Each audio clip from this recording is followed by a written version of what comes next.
Halo, Assalamualaikum warahmatullahi wabarakatuh. Semangat pagi, jumpa lagi di pelajaran ekonomi, belajar ekonomi. Baik, bersama Bu Mariana di sini, kita akan belajar mengenai konsep ilmu ekonomi. Pada KD yang satu ini, kita akan membaginya menjadi 3 kelompok. Yang pertama, kita akan belajar tentang ilmu ekonomi. Kemudian, yang kedua, kita akan belajar tentang kelangkaan. Dan yang ketiga, kita akan belajar banyak tentang biaya peluang. Kita masuk ke materi yang pertama, yaitu ilmu ekonomi. Berikut peta konsep yang akan kita pelajari pada materi yang pertama mengenai ilmu ekonomi, mengenai pengertian. Jadi pengertian ini akan dijelaskan secara etimologis maupun pendapat para ahli. Kemudian kita juga akan belajar tentang penggolongan ilmu ekonomi. Nah, salah satunya ialah ekonomi dibagi menjadi ekonomi positif dan ekonomi normatif. Yang ketiga ada ilmu ekonomi syariah. Kita akan membahas tentang pengertian, tujuan, prinsip, karakteristik, dan manfaat dari ilmu ekonomi syariah. Pengertian ilmu ekonomi. Dalam kehidupan sehari-hari, tentunya kita tidak asing dengan kata-kata ekonomi. Ekonomi sering kali diucapkan oleh orang-orang di sekitar kita. Sebagaimana contoh, golongan ekonomi lemah, kesulitan ekonomi, pertumbuhan ekonomi, dan hal-hal yang berkaitan dengan kebutuhan ekonomi. Lalu, pengertian ekonomi yang sebenarnya itu apa sih? Mari kita simak video berikut. Secara etimologis, ekonomi berasal dari bahasa Yunani, yaitu oikonomia, yang terdiri dari 2 suku kata, yaitu oikos dan nomos. Oikos artinya rumah tangga, nomos berarti peraturan. Sehingga oikonomia ini mengandung arti aturan yang berlaku untuk memenuhi kebutuhan hidup dalam suatu rumah tangga. Baik itu aturan rumah tangga konsumen, produsen, ataupun rumah tangga negara. Sementara menurut para ahli, Gregory Mankiw menyatakan bahwa ilmu ekonomi itu adalah studi tentang cara masyarakat mengelola sumber-sumber daya yang langka. Menurut Richard J. Lipsey menyatakan bahwa ilmu ekonomi itu adalah ilmu yang mempelajari pemanfaatan sumber daya yang langka untuk memenuhi keinginan manusia yang tidak terbatas. Sementara menurut Bapak Ekonomi atau Adam Smith, ilmu ekonomi adalah penyelidikan tentang keadaan dan sebab adanya kekayaan negara. Nah, dari beberapa pendapat yang telah disajikan, tentunya kita bisa menarik kesimpulan mengenai arti dari ilmu ekonomi. Bahwasanya ilmu ekonomi adalah, silakan dijawab. Masuk ke materi berikutnya, penggolongan ilmu ekonomi. Ilmu ekonomi menurut Ronald C. Free dibagi menjadi ekonomi positif dan ekonomi normatif. Sementara menurut Alfred dan Hayek, ilmu ekonomi itu ada ilmu ekonomi deskriptif, ekonomi terapan, dan teori ekonomi. Teori ekonomi ini ada teori ekonomi makro dan teori ekonomi mikro.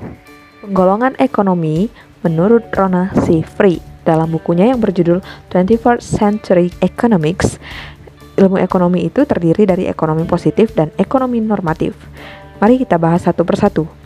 Untuk ilmu ekonomi positif adalah murni menitik beratkan pada untung dan rugi dan hanya menjelaskan peristiwa-peristiwa ekonomi secara apa adanya tanpa dikaitkan dengan aspek non-ekonomi seperti agama, pandangan hidup, etika, hukum, filsafat, dan politik. Sebagai contoh, jika permintaan meningkat pada masyarakat menyebabkan harga barang menjadi naik. Yang kedua ada ekonomi normatif, di mana ekonomi normatif ini mengembangkan teori-teori yang memuat unsur-unsur non-ekonomi, artinya kebalikan dari ekonomi positif tadi. Nah, terdapat analisa dalam ekonomi normatif, biasanya berupa pernyataan-pernyataan ekonomi yang menunjukkan apa yang seharusnya terjadi. Contoh, harga terbentuk karena adanya permintaan dan penawaran. Sehingga dapat kita tarik benang merahnya bahwasanya pada analisis ekonomi positif berhubungan dengan pernyataan-pernyataan ekonomi mengenai apa yang terjadi senyatanya. Sementara cakupan ilmu ekonomi normatif lebih luas dari ekonomi positif. Analisis dalam ekonomi normatif biasanya berupa pernyataan-pernyataan yang menunjukkan apa saja yang seharusnya terjadi. Ini berarti bukan senyatanya.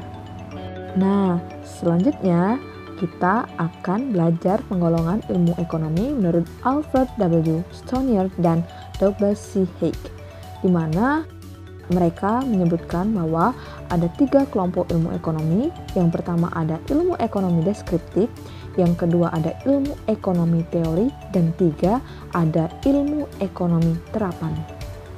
Descriptive economics atau ilmu ekonomi deskriptif merupakan analisis ekonomi yang menggambarkan kondisi sebenarnya berdasarkan kondisi fakta dalam perekonomian. Sebagai contoh, gambaran kondisi krisis moneter di Indonesia pada tahun 1998. Contoh lainnya jumlah angkatan kerja, struktur serikat buruh, dan asal-usul serta sejarah lembaga ekonomi. Yang kedua, ilmu ekonomi teori atau economics theory. Artinya analisa ekonomi yang berusaha menjelaskan, mencari pengertian hubungan sebab akibat dan cara kerja sistem ekonomi. Terdiri dari ekonomi mikro dan ekonomi makro. Mari kita pahami mengenai ekonomi mikro dan ekonomi makro. Ekonomi mikro mempelajari perilaku individu dan rumah tangga produksi atau perusahaan dalam membuat keputusan untuk mengalokasikan sumber daya yang terbatas. Mikro berarti kecil, artinya skupnya kecil dan spesifik. Kemudian, ekonomi makro. Ekonomi makro mempelajari mekanisme kerja perekonomian secara keseluruhan, seperti tingkat pengangguran, pendapatan nasional, tingkat pertumbuhan, inflasi, dan tingkat harga.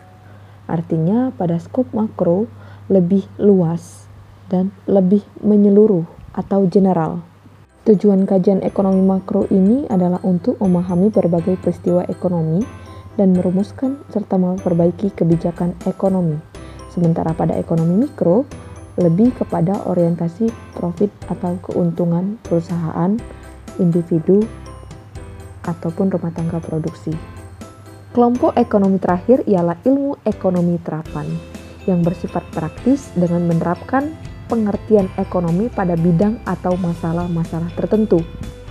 Ekonomi terapan dipandang sebagai sarana untuk solusi bagi masalah-masalah praktis.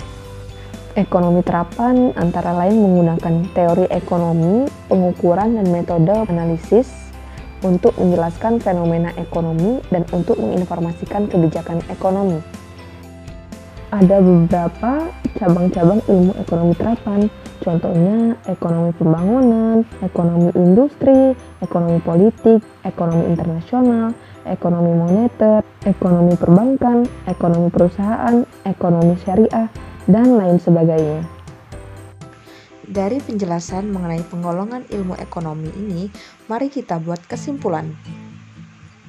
Selamat mengerjakan. Dan terakhir, kita akan belajar tentang ilmu ekonomi syariah. Jadi di ilmu ekonomi syariah ini kita akan membahas pengertian, tujuan, prinsip, karakteristik, dan manfaat dari ilmu ekonomi syariah. Kita seringkali menemukan sekian banyak lembaga keuangan yang berbasis syariah yang merupakan penerapan dari ekonomi syariah. Pertanyaannya, apa yang dimaksud dengan ekonomi syariah? Mari kita simak video berikut. Menurut Yusuf Qaradawi, ekonomi syariah adalah ekonomi yang berdasarkan pada ketuhanan. Menurut Muhammad Abdul Manan, ilmu ekonomi syariah merupakan ilmu pengetahuan sosial yang mempelajari ilmu ekonomi dari orang-orang yang memiliki nilai-nilai syariah. Sementara menurut Faizal Rifai dan Andi Bukhari, ilmu ekonomi syariah adalah suatu ilmu multidimensi atau interdisiplin, komprehensif, dan saling terintegrasi, mencakup ilmu Islam yang bersumber dari Al-Quran dan Sunnah serta ilmu-ilmu rasional. Dari definisi-definisi ini, kita dapat tarik kesimpulan bahwa ekonomi Islam adalah aturan yang berlaku dalam ekonomi syariah yang merupakan refleksi dari ajaran dan nilai-nilai Islam, baik dalam berekonomi maupun beribadah. Namun demikian, ekonomi syariah tidak serta-merta ditunjukkan kepada orang-orang muslim saja, karena Islam membolehkan umatnya untuk bertransaksi atau melakukan kegiatan ekonomi dengan umat non-muslim. Selanjutnya, tujuan ilmu ekonomi syariah diharapkan dapat mewujudkan ekonomi yang baik dalam kerangka kerja norma-norma moral Islam. Kemudian, meningkatkan persaudaraan dan kesejahteraan universal.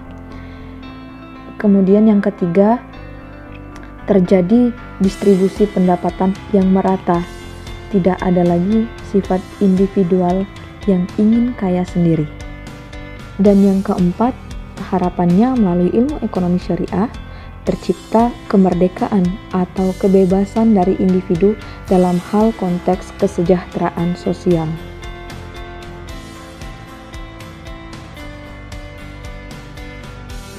Prinsip ilmu ekonomi syariah: 1. Sumber daya dipandang sebagai amanah Tuhan Yang Maha Esa kepada manusia, sehingga pemanfaatannya harus bisa dipertanggungjawabkan. Pribadi diakui dalam batas-batas tertentu, sehingga tidak mengakui pendapatan yang diperoleh secara tidak sah. Ketiga, bekerja adalah kekuatan penggerak utama dalam kegiatan ekonomi syariah. 4. Kepemilikan kekayaan tidak boleh hanya dimiliki oleh segelintir orang kaya, namun sebagai kapital produktif yang akan meningkatkan kesejahteraan masyarakat. Kelima, Islam menjamin kepemilikan masyarakat dan penggunanya dialokasikan untuk kepentingan orang banyak. Seorang muslim harus tunduk kepada Allah dan hari pertanggungjawaban di akhirat.